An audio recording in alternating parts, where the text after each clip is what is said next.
की साझेदारी क्यों जरूरी है? ठीक है, तो सत्ता की साझेदारी जरूरी है। इसके लिए क्या है, निम्नलिखित तर्क दिए हैं। क्या? नंबर 1, सत्ता का बंटवारा होने से विभिन्न सामाजिक समूहों के बीच क्या होता है, टकराव का अंदेशा कम हो जाता है, क्योंकि सामाजिक टकराव आगे चलकर अक्सर हिंसा और राजनीतिक अस्थिरता का रूप ले लेते हैं। इसलिए सत्ता में हिस्सा दे देना राजनीतिक व्यवस्था के अस्तित्व के लिए अच्छा है।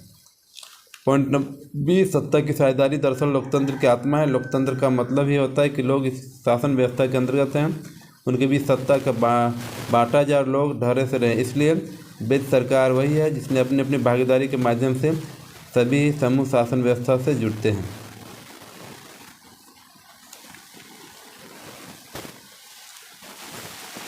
नेक्स्ट क्वेश्चन, भारत में उपभोक्ता आंदोलन की शुरुआत किन कारणों से हुई, इनके विकास के बारे में चर्चा करेंगे। ठीक है, तो कह रहा बड़े पैमाने पर खाद्यान्न पदार्थों की कमी, जमाखोरी, काला बाजारी, खाद्य पदार्थों में मिलावट जैसी समस्याओं के समाधान के एक प्रयास के रूप में वैश्विक रूप से भारत में उपभोक्ता आंदोलन 1960 ईस्वी में शुरू हुआ। इस आंदोलन का उद्देश्य उत्पादकों तथा विक्रेताओं के अनैतिक और अनुचित व्यवसाय कार्यों पर रोक लगाना तथा उपभोक्ताओं को हितों की रक्षा करना। 1970 के दशक में अनेक उपभोक्ता संगठन का गठन किया गया। इन संगठनों द्वारा बृहद स्तर पर उपभोक्ता अधिकार के संबंधित आलेखों का लेखन और प्रदर्शनी का आयोजन किया गया। आगे चलकर सड़क यात्री परिवहन एवं अत्यधिक भीड़भाड़ तथा राशन दुकानों में होने वाले अनुचित कार्यों पर नजर रखने के लिए उपभोक्ता दल बनाया गया। यह उपभोक्ता आंदोलन का परिणाम था कि 1986 में भारत सरकार द्वारा उपभोक्ता सुरक्षा अधिनियम लागू किया गया, जो सामान्य रूप से कॉपरा के नाम से जाना जाता है। कहने का मतलब है कि उपभोक्ता आंदोलन क्यों जरूरत पड़ा, क्योंकि कुछ लोग क्या है, विक्रेता लोग या फिर आपका फैक्ट्री का मालिक लोग बिना कहे पूछे क्या है दाम बढ़ा के लिख लेते थे या बढ़ा के ले लेता था, उसको बचाने के लिए इसे किया गया। ठीक है, नेक्स्ट क्वेश्चन आप इसमें देख लेंगे कि लोकतंत्र के 4 गुणों का उल्लेख करें। तो लोकतंत्र के 4 गुण निम्नलिखित है। नंबर 1, लोकतंत्र नागरिकों की समानता की भावना को प्रोत्साहन देता है। लोकतंत्र व्यक्ति की गरिमा को प्रतिष्ठित एवं सुनिश्चित करता है। लोकतंत्र में लिए गए फैसलों की जनता और इच्छाओं को व्यक्ति होती है। लोकतंत्र के समाधान का बेहतर उपाय मुहैया कराता है। लोकतंत्र में गलतियों को सुधारने का अवसर देता है और इसी कारण से लोग लोकतंत्र को अधिक पसंद करते हैं।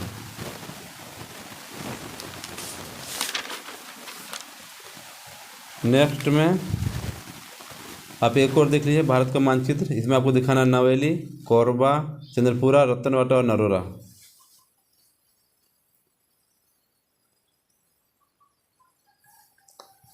देखिए ये हमारा झारखंड, ये चंद्रपुर आएगा। ठीक है,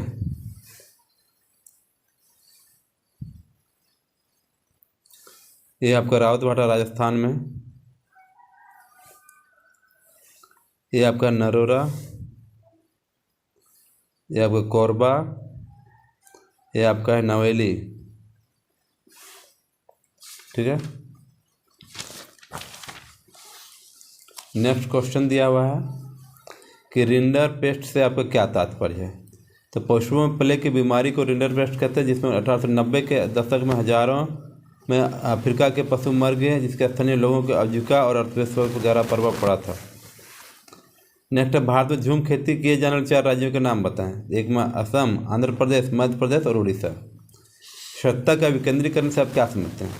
ठीक है, जब केंद्र और राज्य सरकारों से शक्तियाँ लेकर स्थानीय सरकारों को दी जाती है तो इसको सत्ता का विकेंद्रीकरण कहा जाता है।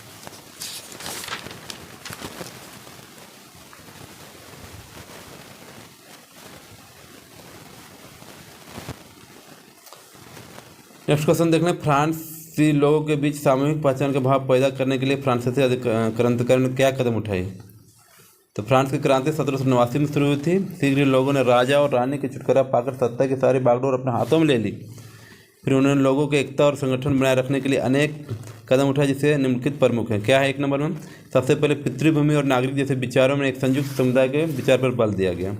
एक नया फ्रांसीसी झंडा तिरंगा चुना गया, जिससे पहले के राष्ट्रध्वज की जगह ले ली। सक्रिय नागरिकों के द्वारा चुने गई एक सभा का गठन किया गया, जिसका नाम नेशनल असेंबली रखा गया। नंबर 4 में राष्ट्र के नाम पर नई स्तुतियाँ रची गई, शपथें ली गई और शहीदों का गुणगान किया गया। नेक्स्ट क्वेश्चन आपका है कि गेहूं की खेती के लिए उपयुक्त भौगोलिक परिस्थिति क्या है? गेहूं की खेती के लिए उपयुक्त भौगोलिक परिस्थिति निम्नलिखित है। नंबर 1 में तापमान। तापमान इसका क्या है? तापमान इसका क्या है? 20 डिग्री सेल्सियस से अधिक होना चाहिए। ठीक है। वर्षा वर्षा कितना होना चाहिए? 50 से 75 सेंटीमीटर के बीच होनी चाहिए। ठीक है। मिट्टी मिट्टी कैसे होनी चाहिए? तो दोमट मिट्टी होनी चाहिए। और कह रहे गेहूँ की फसल क्या है, जब काटते वक्त क्या बादल रहते, मतलब गर्मी महीना में, इसको अप्रैल मई में काटा जाता है। ठीक है। गेहूँ अधिकतर कहाँ? उत्तर प्रदेश, पंजाब, हरियाणा और राजस्थान में मिलता है।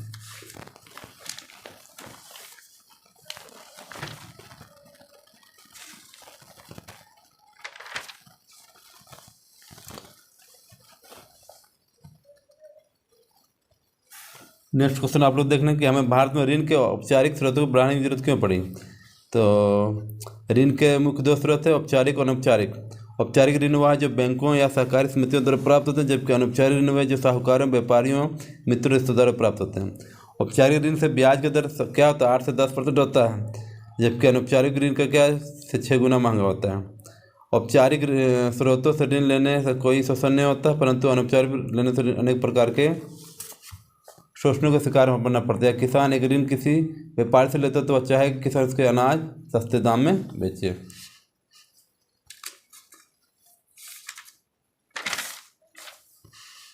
नेक्स्ट क्वेश्चन आपका है, रक्त और लौह की नीति से आप क्या समझते हैं। तो पर्सा की संसद के अवहेलना करते हुए जर्मनी के एकीकरण के लिए प्रधानमंत्री बिस्मार्क ने रक्त और लोहे की नीति अपनाई। बिस्मार्क को शक्ति पर अटूट शक्ति था, अतः सेना पर विश्वास करके रक्त और लोह नीति का अवलंबन किया। इसके परिणाम से जर्मनी का एकीकरण हुआ। होसे किसे कहते हैं। तो दक्षिणी अमेरिका के एक देश ट्रिनिडाद में मनाए जाने वाले मुहर्रम के मेले को इमाम हुसैन के नाम पर होसे कहते हैं। किसानों के लाभ के लिए भारत सरकार ने कौन सी योजना शुरू की है। दो चीज़ दिया, एक किसान क्रेडिट कार्ड दिया, दूसरा व्यक्तिगत दुर्घटना बीमा योजना। तानाशाही से आप क्या समझते हैं। कुछ विशेष व्यक्ति या व्यक्तियों के द्वारा समूह या स्वेच्छाधारी ढंग से चलाए गए शासन को तानाशाही कहा जाता है। लोकतंत्र की दो चुनौतियाँ क्या है। लोकतंत्र की दो चुनौतियाँ निम्नलिखित है, एक है सांप्रदायिकता और अशिक्षित नागरिक। मतलब सांप्रदायिकता लोग हिंदू मुस्लिम ईसाई के नाम पर जो लड़ाई करते हैं उससे बचा के रखना है, दूसरा अशिक्षित लोगों को शिक्षित करना है। मुद्रा के दो कार्य बताना है। मुद्रा क्या है? विनिमय का साधन, मतलब अदला बदली का साधन, उससे समान अदला बदली किया जा सकता है। तो कह रहा है विनिमय का माध्यम, मुद्रा का विनिमय माध्यम के रूप में वस्तुओं और सेवाओं को क्रय विक्रय रूप में होता है। जैसे मूल का नाप मुद्रा का दर आता है कि 20 रुपये किलो, 30 रुपये दर्जन, 50 रुपये किलो, ये आपका होता है।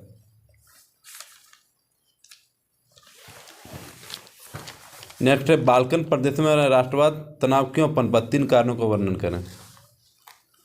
ठीक है। बाल्कन प्रदेश में अनेक जातियां समय निवास करते थे, जिसके कारण पॉइंट नंबर 1 है। दूसरा है, बाल्कन क्षेत्र का बड़ा हिस्सा ऑटोमन साम्राज्य के नियंत्रण था, जो अपने पतन के कगार पर था। नंबर 3, स्लाव बाल्कन के जातीय समूह की उदारवादी और राष्ट्रवादी विचार से प्रभावित हुए बिना नहीं रह सकते, अतः ये सभी जातियाँ राष्ट्र राज्य की मांग करने लगे। 3 पॉइंट में आपको चलेगा। नेक्स्ट है, दबाव समूह और राजनीतिक दल में क्या अंतर है। तो दबाव समूह और राजनीतिक दल संगठन होता है और किसी विशेष वर्ग के समान हितों से लेकर चलता है, जबकि राजनीतिक दल एक राजनीतिक संगठन होता है जो समाज के समान हितों की प्रतिनिधित्व करता है। दबाव समूह का उद्देश्य सार्वजनिक नीति निर्माण प्रक्रिया को प्रभावित कर अपने उद्देश्य को पूर्ति करना होता है, जबकि राजनीतिक दल का मुख्य उद्देश्य सत्ता को प्राप्त करना होता है। दबाव समूह एक छोटा संगठन होता है, जबकि राजनीतिक दल एक बड़ा संगठन होता है। दबाव समूह का उद्देश्य किसी खास समूह या मुद्दे तक सीमित होता है, जबकि राजनीतिक दल का उद्देश्य केवल क्या होता है? व्यापक होता है।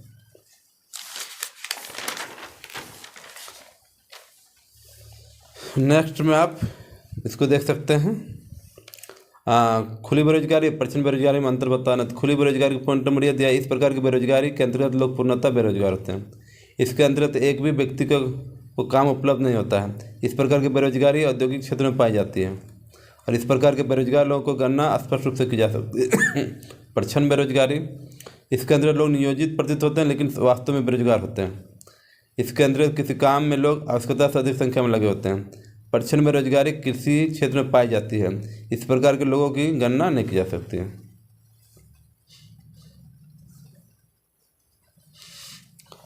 नेक्स्ट में आप देख लीजिए, वर्नाक्यूलर प्रेस एक्ट कब लागू किया। ठीक है। तो वर्नाक्यूलर प्रेस एक्ट 1878 में लागू किया गया था। तो कहा है, तो 1857 की क्रांति के बाद प्रेस की स्वतंत्रता को लेकर दृष्टिकोण में परिवर्तन हो चुका था। गुस्से से भरे अंग्रेज सरकार का मत था कि स्थानीय प्रेसों को ताले लगा दिया जाए, जैसे कि वर्नाकुलर समाचार पत्र पूर्णतः राष्ट्रवादी बन चुका है। औपनिवेशिक सरकार इस पर बहस छेड़ दी थी। इस पर नियंत्रण करना प्रारंभ कर दिया। 1878 में वर्नाकुलर प्रेस एक्ट पास कर दिया गया। आयरिश प्रेस लॉ ढांचे के अनुसार इसे बनाया गया था। नेक्स्ट है आपकी भारतीय रिजर्व बैंक अन्य बैंकों की गतिविधियों की नज़र किस तरह रखता है। तो रिजर्व बैंक अन्य बैंकों की आर्थिक गतिविधियों निम्नलिखित तरीके से रखता है। नंबर 1, हर बैंक अपने पास जमा पूंजी का एक न्यूनतम राशि रखता है। रिजर्व बैंक इस बात का ध्यान रखता है कि प्रत्येक बैंक में वह न्यूनतम राशि अपने पास रखती है या नहीं। नेक्स्ट, रिजर्व बैंक इस बात पर नज़र रखता है कि बैंक केवल लाभ कमाने वाली इकाइयों और व्यापारियों को ही ऋण तो नहीं दे रहे हैं, बल्कि छोटे किसानों, छोटे उद्योग चलाने वालों को भी ऋण दें ताकि जनसाधारण का कल्याण हो सके। थर्ड नंबर, रिजर्व बैंक विभिन्न बैंकों के लिए निरंतर जानकारी प्राप्त करता रहता है कि किन किन कर्ज दे रहे हैं और या दर किस दर से दे रहे हैं, कहीं अन्याय तो नहीं कर रहा है।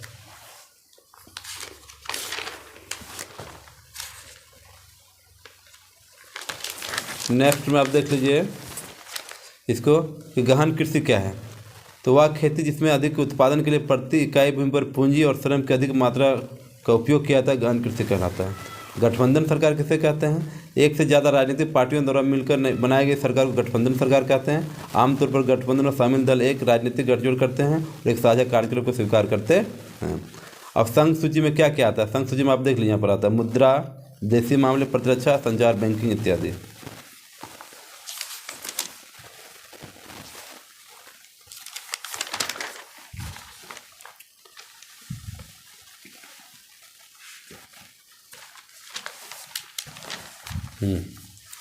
नेक्स्ट है, क्या कारण है कि कुछ बैंक कर्जदारों को कर्ज देने से तैयार नहीं होते हैं।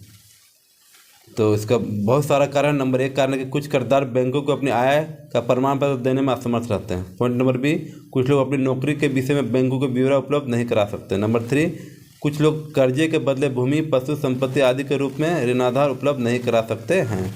पॉइंट नंबर डी, कुछ लोग गारंटी देने वाले 2 लोगों को नहीं ला सकते हैं जो कर्ज न देने पर उनका कर्ज चुकाने की गारंटी दे सके। नेक्स्ट है, देश की अर्थव्यवस्था में बैंक की क्या भूमिका होती है। तो देश की अर्थव्यवस्था में बैंकों की निम्नलिखित भूमिका है। नंबर 1, बैंकों में लोग अपनी बचत को जमा करते हैं जहां पर उन्हें ब्याज प्राप्त होता है और पैसा सुरक्षित रहता है। बैंक जरूरतमंदों को ऋण देकर उनके आर्थिक विकास को मार्ग प्रशस्त करती है। बैंकों में अधिक लोग काम पर लगे रहते हैं, इस प्रकार बैंक बेरोजगारी की समस्या के हल करने में मदद करता है। बैंक देश के मुद्रा के परिचालन को नियंत्रित करते हैं।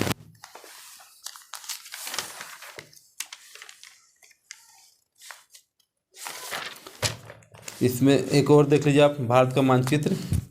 इसमें आपको दर्शाना क्या है, नवैनी, कोयला खान, झरिया, रानीगंज, दिग्बोई, मूसम, हाई और सिंगरौली। ठीक, तो आपका 1 नंबर यहाँ देखिए,